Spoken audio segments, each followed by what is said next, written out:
Good morning. Hi, Hi. good morning. Good morning, Jordan.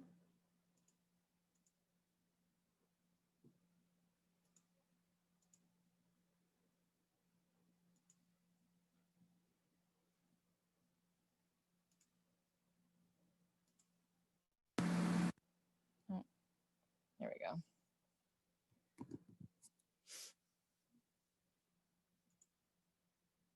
Oh, no, I clicked the wrong thing. Power School is not being my friend right now.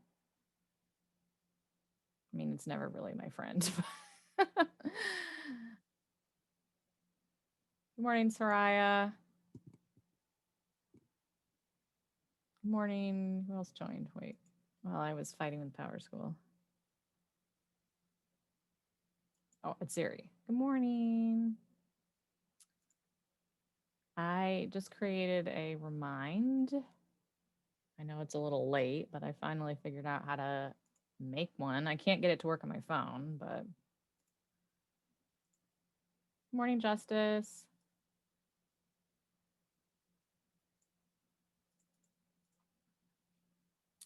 So wait, Justice, Soraya.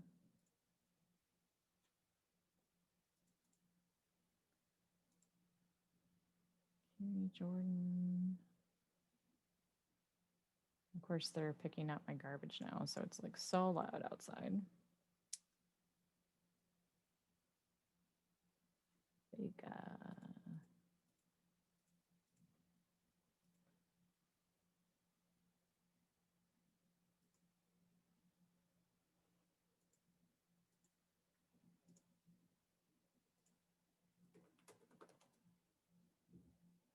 Good morning, Yolanda.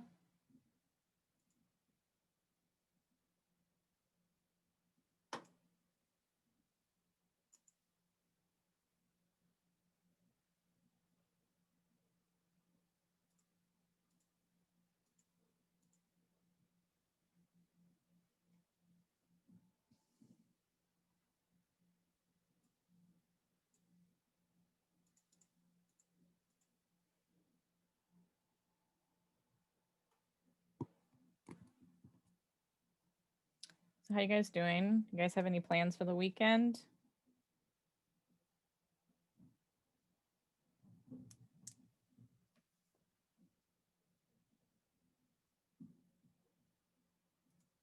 Not really. Yeah, me either. I'm gonna try to decorate a little bit, and I'm going to go to the Bath and Body Works sale and get my mom a candle. Binge watching? What are you going to binge watch? Is there anything in particular?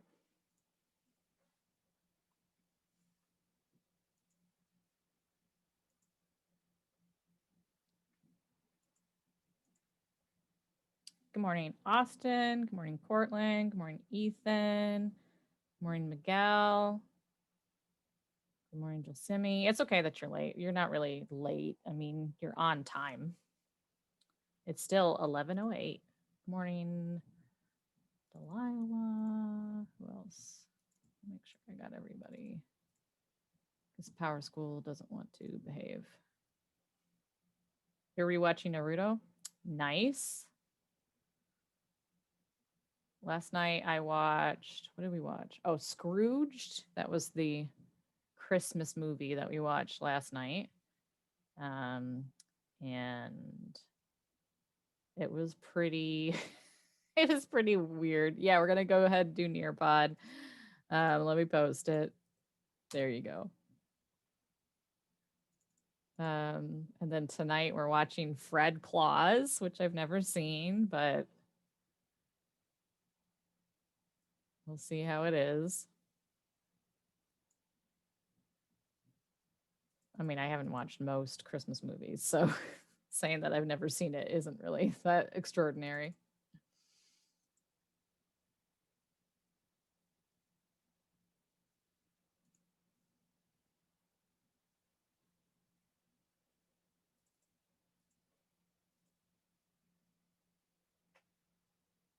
Good morning, Eric. We're going to wait a couple more minutes. I will post the Nearpod again in just a second. Let me see.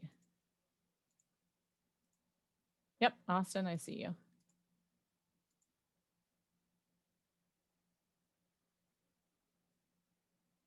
You're welcome. Good morning, Zach. And Fabian is joining. Power School is not cooperating, which isn't great because I wanted to put in all my grades today. Giselle. The Nearpod for today. Here it is. Go ahead and join while I fight with my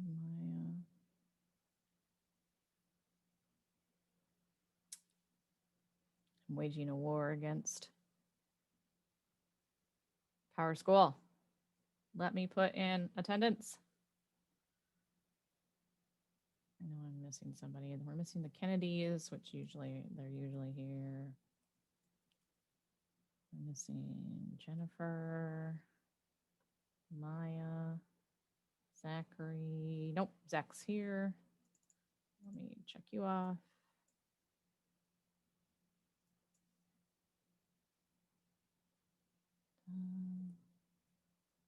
There's Maya in the waiting room.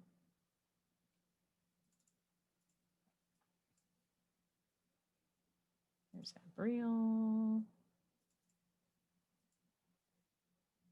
I'm like afraid to hit submit because then it won't let me do anything. There's Clarissa. All right, for those of you who have just joined, there's the Nearpod. Thank you, Austin, for sharing that. I appreciate it. So yeah, today we're going to talk about directing. Again, sort of in a broad way that we talked about acting the other day. And then we will, next week, we're going to do, let me see, what do we have on the schedule for next week? We're doing, designers. So sound, lights, costume, all that fun stuff. Then the very last week, we're going to watch The King and I, our reward for having made it through. One thing that I do want to again remind you is that if you did not turn in your RPA paper, I have to have it by Sunday by midnight. If I don't get it, you can't get a grade. You should be able to now see your grades in Schoology, which should give you an indication of what your grade was and if you want to redo your paper for a better grade or if you need to turn it in at all. I got very few papers from this class. Delilah, the last week before Christmas, we are currently scheduled to be go back to school or offer the same like hybrid. However, I don't know what's going to happen because of the rise in coronavirus numbers. But right now the plan is that we would there would be that return to hybrid.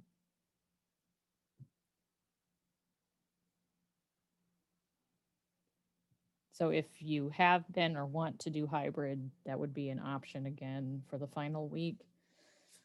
So here again, Nearpod link.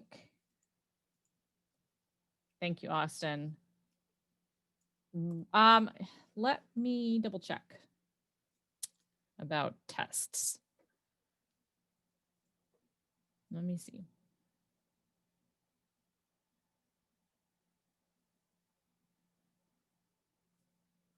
Because I know there was a conversation about tests for ninth graders.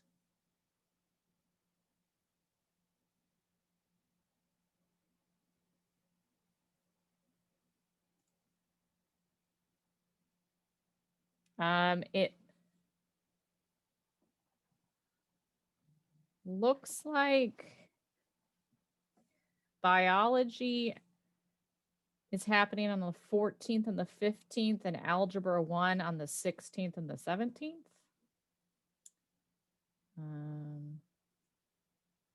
So I'm not 100% sure if those are in person or if they're virtual or if they're hybrid.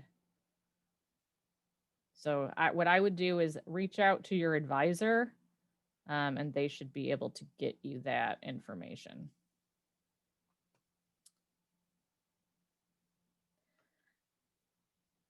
You are very welcome. No problem. All right. We should have most people in the Nearpod, right? Looks like, yes. It looks like most people are. Oh, there's Kennedy. 1 Kennedy, 2 Kennedys, 3 Kennedys, 4.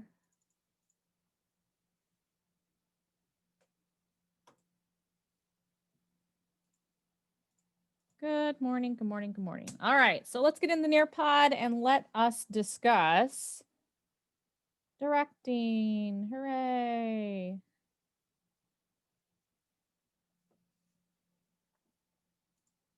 Okay. So we're going to talk about like what directors do, like what's their job. We're going to talk about how directing has like changed, right? From the beginning to now, like, you know, obviously what a contemporary director does is quite a bit different from what, you know, it was previously. We're going to watch a video where a director talks about their process, and then you will respond to it, and then we have an exit ticket. Okay, so pretty typical schedule for us today. All right. So what is directing? So anybody want to volunteer to read this slide for us, please? Okay, Austin, go ahead. Thank you.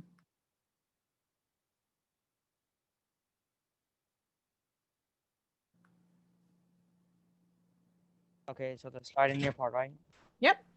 What is directing? Decision making, responsible for final decisions for creative choices, collaborator, unifying all production elements, and visionary, bringing a specific idea to the production to make it unique. Perfect. Yes. Okay. So the first thing is that the director is basically responsible for the final like decisions, right? So at the end of the day, if there is like any problems between creative like choices or any confusion on like what, you know, should be done, the director is the one who says this is what we're going with, right? They also are meant to, you know, unify all of the production elements. So again, you know, let's say your costume director and your set director don't agree on a particular idea. The director is the one who sort of makes the final decision and tries to get people to work together, right? Have you guys ever had to do that for like a group project? Maybe there's 2 people in your group and they don't, Yes. yeah, they don't really agree on the way that things should go or what something should look like. Anybody else?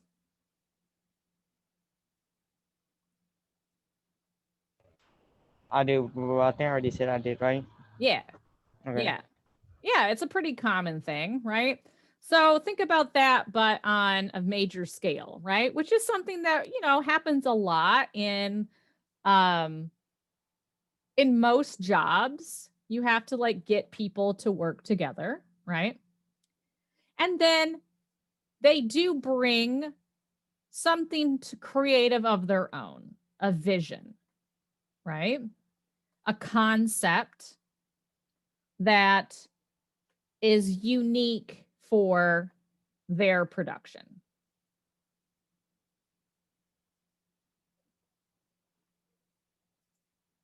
So let's talk about how this developed through history. Who would like to read this slide for us?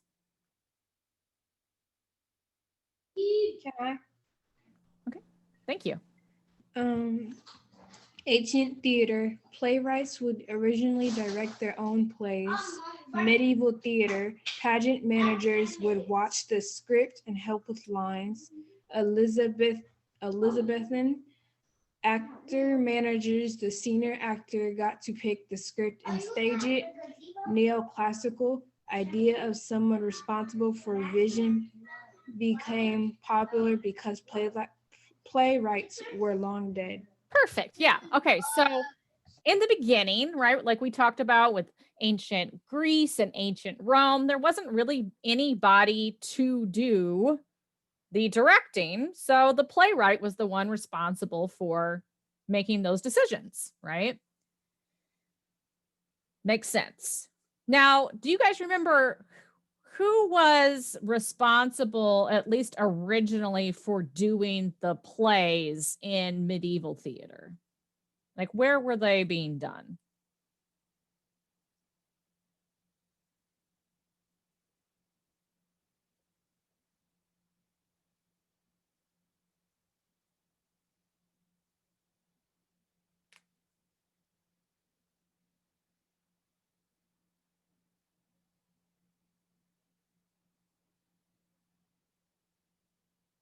Yeah, like who was directing them, who was like acting in the scripts, like where were they coming from?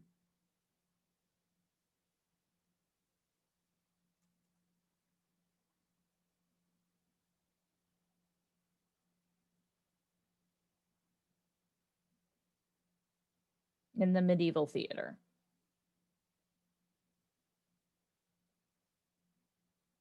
Priest, churches, yes. Yeah, right? They were being done in the church. Do you guys remember that?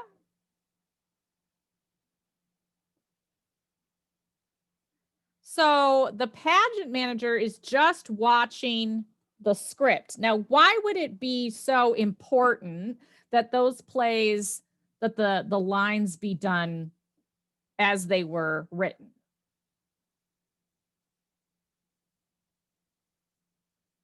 What were they based off of?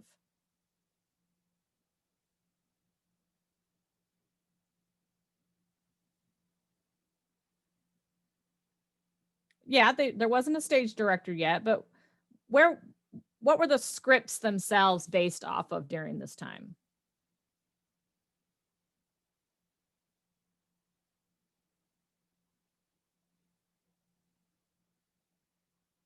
They were based off something specific, like a specific book.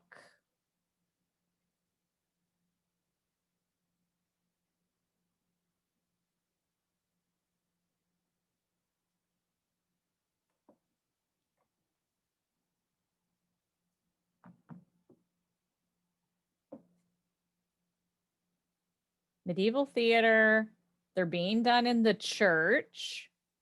Why were they doing the plays? Why was the church putting on these plays?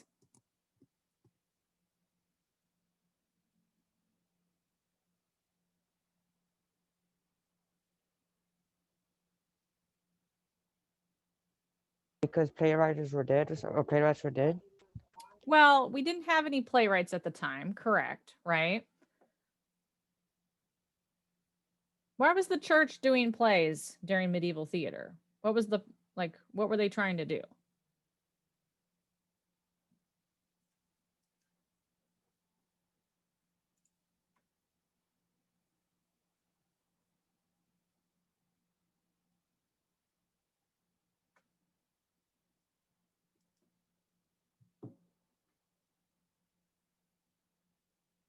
Okay, I want everybody to think about this.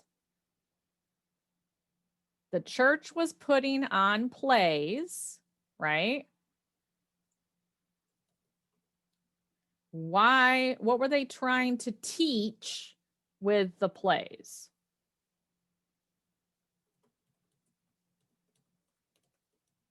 Ah, thank you, Delilah. To teach religion, right? The plays were based on the Bible. Okay. So that's why the lines had to be correct, right? because they're based on stories from the Bible. Okay. So that's why we have to create this job for somebody to, in the rehearsal process, make sure the actors are saying the lines the way that they're written, right? Because these stories come from God, according to them, right? Okay, does that make sense? Yeah, you're remembering, right? They were using the theater to teach about the Bible, right? And so this is, how people are learning about these stories. They can't read the Bible themselves, right? Because they don't read Latin. Here's the Nearpod. There's several of you who are not in it. So they are instead learning through watching these plays. Okay. Then we get to the Elizabethan theater, like when Shakespeare was writing, right? And essentially, this is where we begin having someone who's called an actor manager, where the senior actor gets to basically pick the script they want to do, and they cast it themselves. So they're going to pick plays that they want to be the main role of, right? And they cast it and direct it themselves. So it's not until the oldest actor or whoever was sort of the star at the time, right? Whoever was like the most popular person had a lot of control over what they were going to do. This is called, and I'm going to type it in because it's going to come back, the star system. You guys know how, I think I've talked about this before, but I don't know if it was in this class, how they'll cast like somebody in a movie because they bring in audience members, right? You forgot about the star system? Yeah. Right? It's the same idea. Whoever's the most popular actor, they're going to feature them the most because then people want to see them act. Then we get to neoclassicism, right? Which is new classics, right? This is when they're starting to rediscover what? I'm sorry, Austin. Yes? Wait, what? Oh, I'm sorry. Neoclassicism, number 4. Neo means new, right? New classics. So they are going back, they're rediscovering these ancient Greek and ancient Roman plays. This is when the 3 unities happens, right? And they can't just call up Sophocles and be like, hey, Sophocles, how am I supposed to stage Oedipus Rex, right? So there's nobody who can do that. And this is the first time that it sort of gets this idea that maybe we should have somebody whose only job is to look at how this play looks and sounds to the audience, right? So when they're doing these older plays by ancient Greek and ancient Roman writers, somebody's got to make these decisions. And that somebody is going to be the director. Any questions on this progression? Yep, exactly, Austin.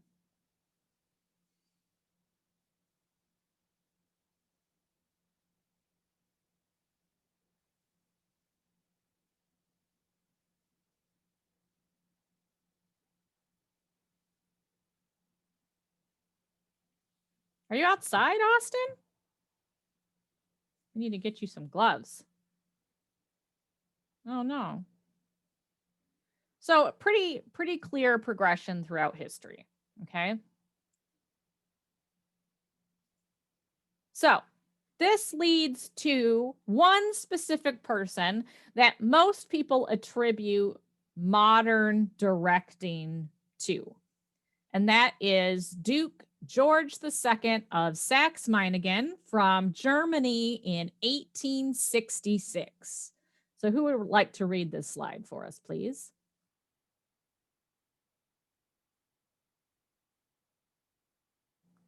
Okay, go ahead, Austin. Sure.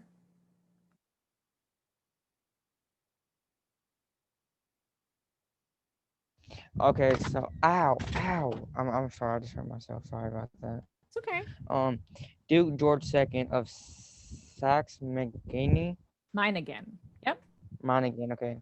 1886 Germany used realistic lighting and stage design, developed a symbol acting, used historically accurate costumes, and toured many European cities until 1890 and inspired many young directors, actors, and new theater companies. Perfect. Yes. So Duke George II, he was a duke. He had a lot of money. He was a member of the royalty, right?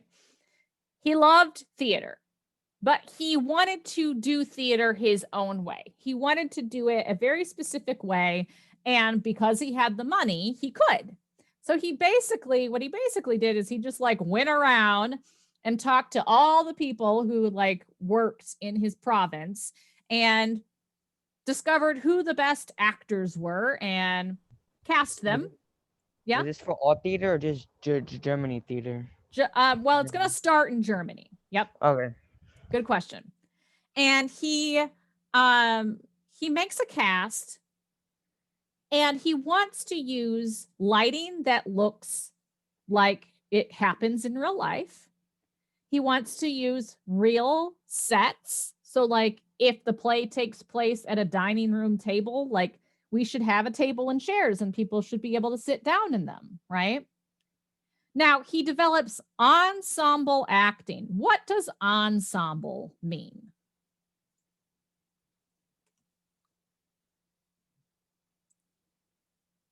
Anybody know?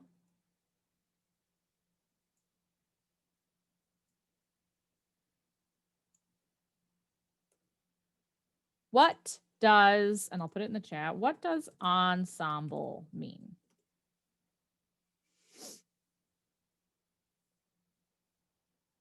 Okay, so Soraya posts for us a group of musicians, actors, or dancers who perform together. Okay. Good. So what I want you to think about, we just talked a group, right? We just talked about the star system, right? Where you would have like somebody who is the best, right? And everybody else sort of underneath them. Well, the idea of working as an ensemble means that we're going to cast the person who is best for the role, no matter if they are like brand new to the troupe or have been there for a long time.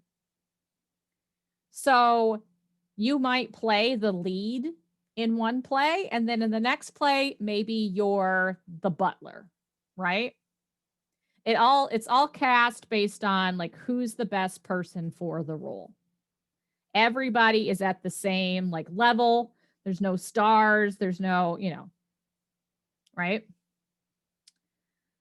He's also going to start using historically accurate costumes. Now, this was pretty important because previously, if you were on stage, everybody was dressed to the nines, right? Everybody looked incredible. Even if you were playing like, yes, exactly, Austin. Even if you were playing like a maid or someone who was supposed to be homeless, you would still be dressed in these gorgeous costumes, right? He's going to get rid of that. He's like, you should be dressed based on who your character is. Okay.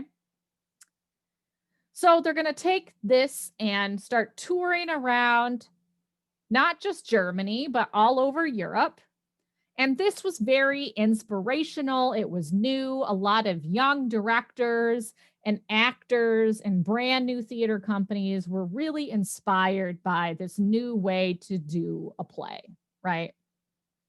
To make plays look closer to real life and than they had before. Yes, we do have plays in North America by this time.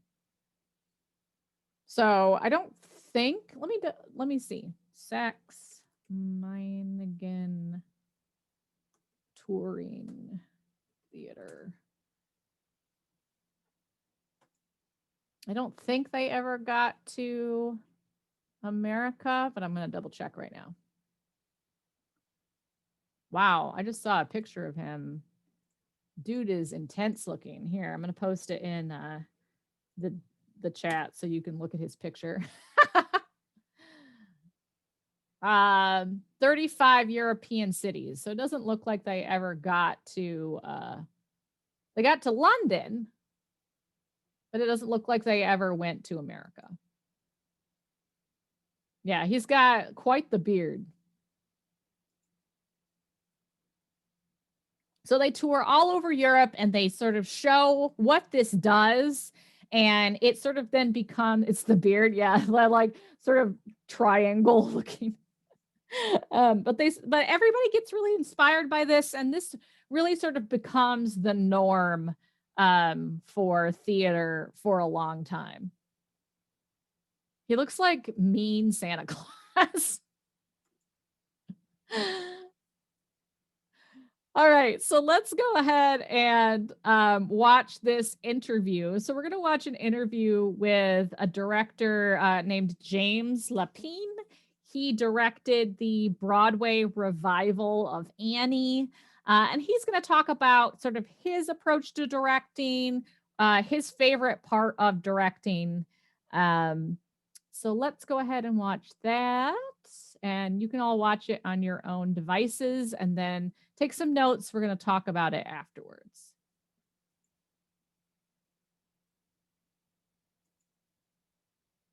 Oh, that's right. It doesn't work on here. I forgot. Let me grab the link. Here's the link for you. There you go. It's on, because for some reason the school blocked it, even though it was PBS, because, you know, why not? So go ahead and watch this. Let me know when you're finished.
All right, great. So as you're finishing, you can go ahead in the collaborate board and first of all, talk about what it means for a director to give notes. Yeah, it's nice to hear it from a professional, right? You know, like from somebody who works on Broadway. And it's really cool for somebody who works on Broadway to give their time to PBS to do this kind of stuff for free, you know, give interviews like this.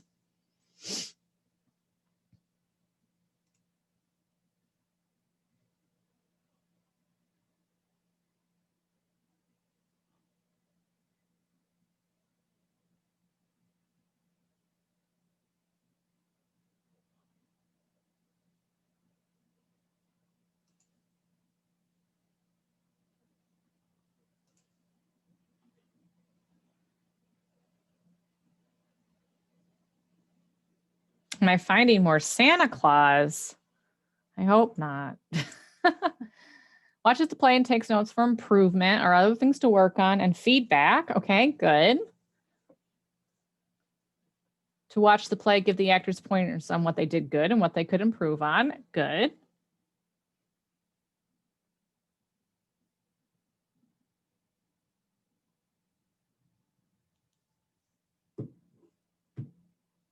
Give their point of view. That's part of it. Yeah, absolutely.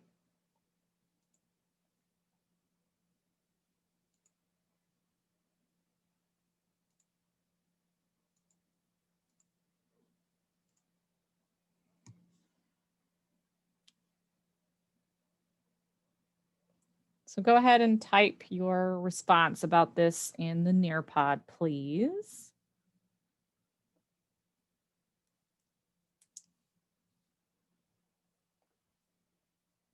A critic, so you can see what you need to work on to make the performance good. That's a good way to think about it, Delilah. Yeah, absolutely.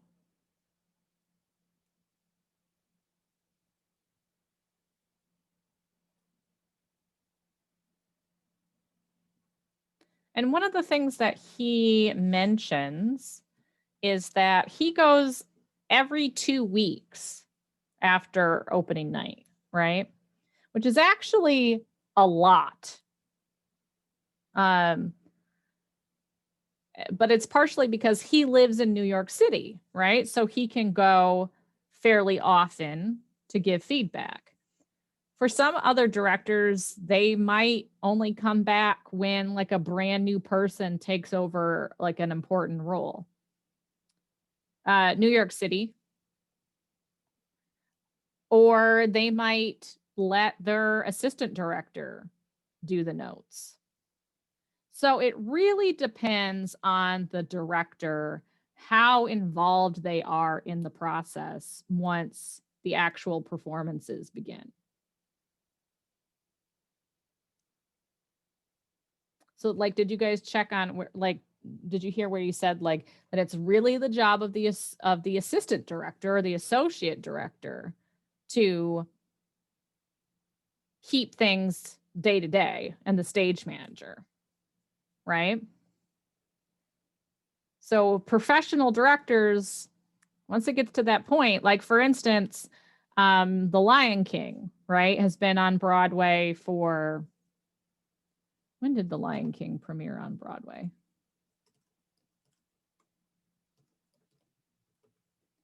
So it premiered on Broadway in no, that's publication. Yeah, 1997. Okay. And obviously, like the director for the Broadway production hasn't like continued to go back to watch Broadway on a regular basis, probably, right? It's probably more likely that, you know, the people who, the stage managers, they're the ones at this point who run that production.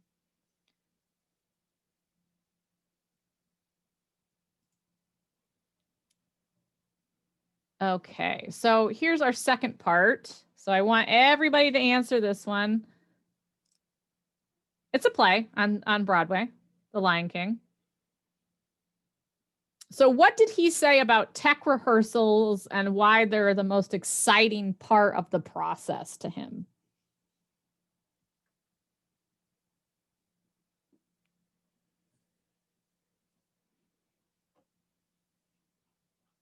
So what is a tech rehearsal and why does he think they're so exciting?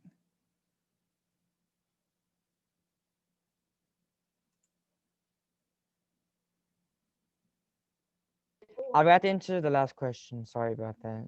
Yeah, you did. Oh, I did. Okay, okay. Yep, you're good.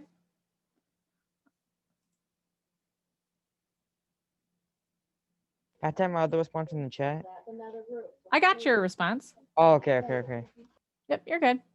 So it's for the benefit of the technical operators, for the design and the director and the design team. Yep, that's a big part of it for sure.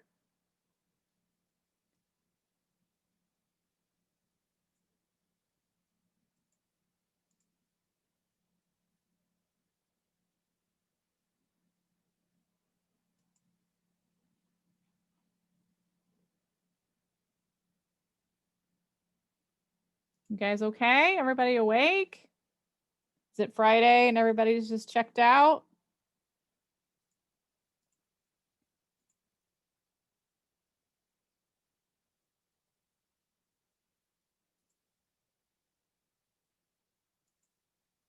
I'm just not getting a lot of responses is all. Technical, logical aspects of the performance, the lights, the music, that's a big part of it for sure. It's the first time we get to see all of that stuff together, right? Who else is involved? He finds them exciting. Yeah, because you see it all together for the first time. Good. Excellent job. So I've got responses from Delilah and Austin and Justice. I haven't heard anything from anybody else, though.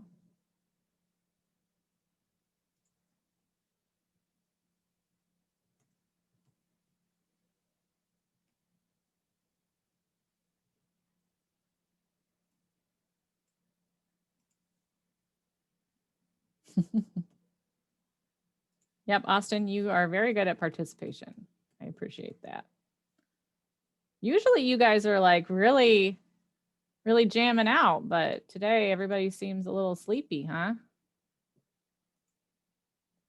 Clarissa, the tech rehearsals help them get it right. Yeah. Follow the elements you've been learning in the main stage and the lighting and audio. Good. Yes, Miguel, you're correct.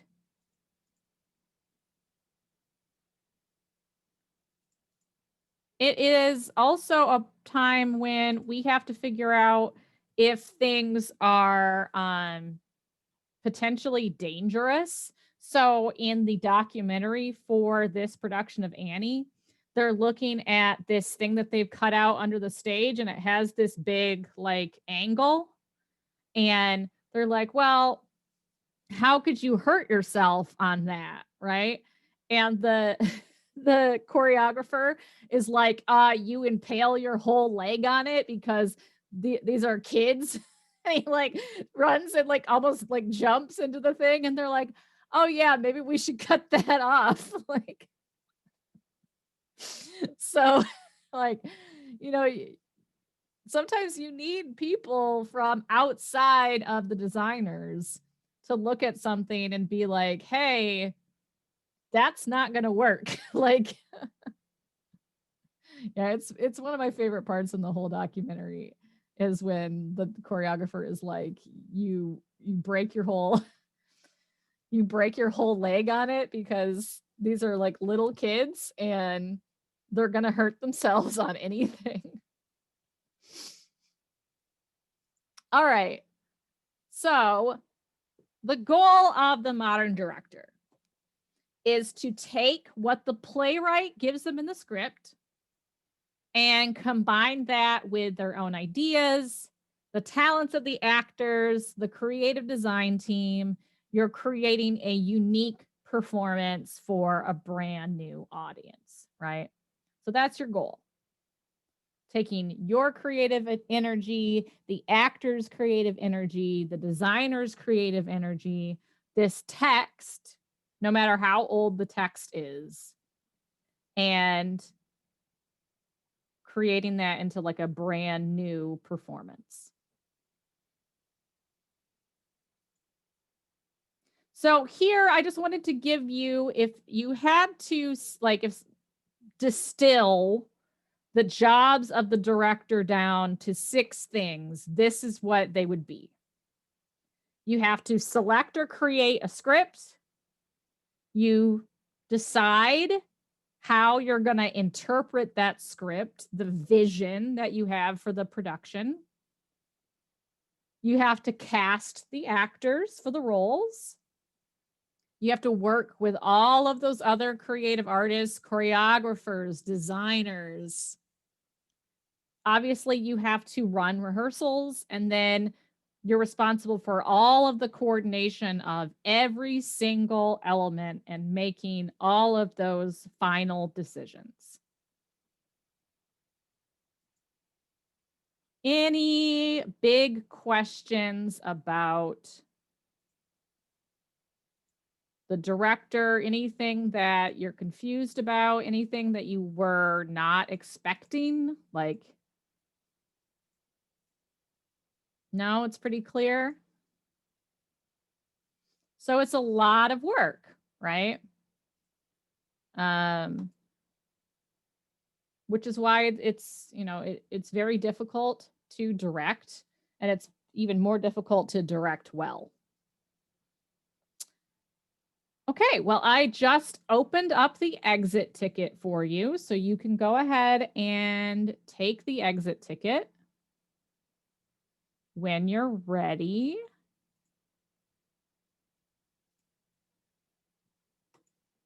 Okay, thank you, Jaden. Yes, it is recorded. I'll be posting it as soon as I can after we finish class.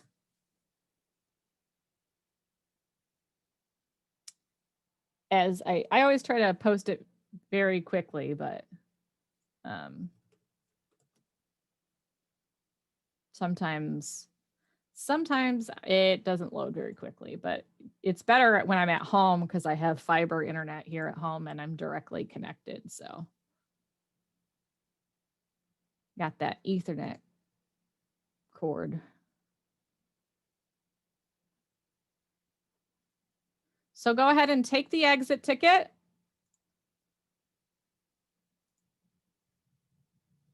And in a second, I am going to make sure that I can see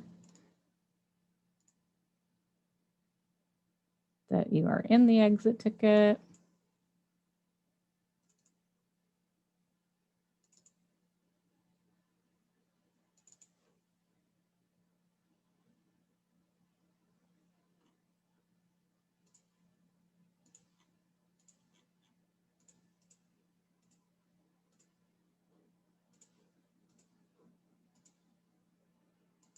And then before I forget, I know that it's near the end of the semester, but I did finally figure out how to make a remind. So I wanted to give you guys the code for that in case you have any last minute questions as you're working on your RPA papers, or I know. So here's the deal. I was trying to do it on my phone because I thought you could only do it on a phone, right? And every time I tried to do it on my phone, it just like kept repeating this one step over and over and over again.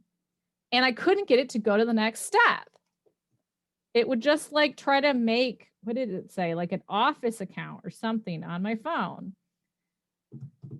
So now I figured out that there's a website and you can make a website, and I did. But I tell you what I'll do. I'll convert this to like, we'll keep it for next semester so that when you guys are taking art, if you want to talk to me, you can. There it is, F22 BCA. I did learn something new today. I legitimately thought it was just a mobile app. Like I didn't know that it wasn't. And then one of the teachers was like, well, like I use Remind, but I don't install it. I don't have it on my phone. And I was like, how? So Don't shame me. You do have 3 attempts now to take the exit ticket as well. Yes, I can, Kennedy. Give me 1 second. Boop. There we go.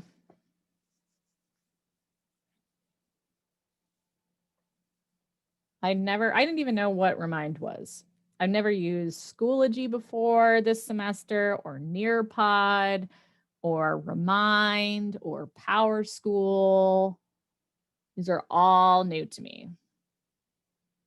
It's a good thing I wasn't teaching. You still have old middle school minds. It's a good thing that like I wasn't teaching like new subject matter, because this would have been a very even more stressful semester. You do too? Yeah, I have never ever used it before. I just have Blackboard for like my college classes. So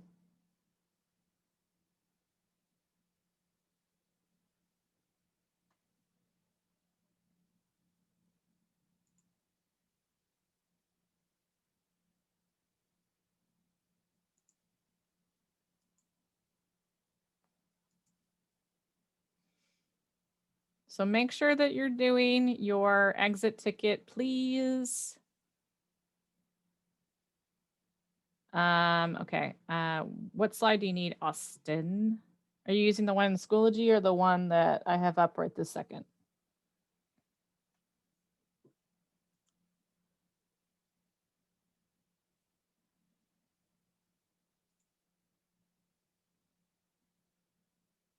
In the one in Schoology? Oh yeah, the one that's up like here doesn't, you can't control it, only I can. So you just let me know what you're looking for.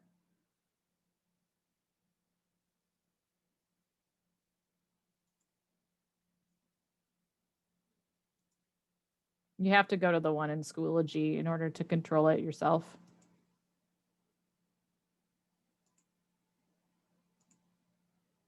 Oh,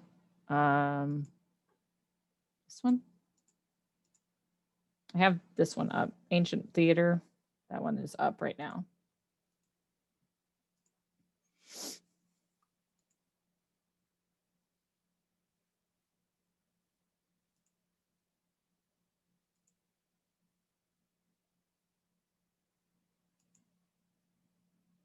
So if you are done with the exit ticket, you are free to go. If you have any questions, you can stick around. One Schoology's not working. That's weird. I wonder if it's because I'm logged into it right this second. Let me see. I bet that's why.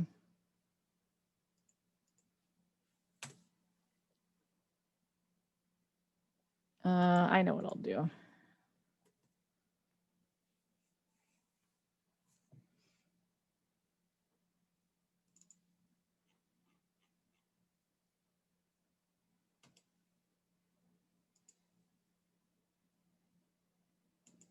If you're trying to, yeah, I have a Twitch.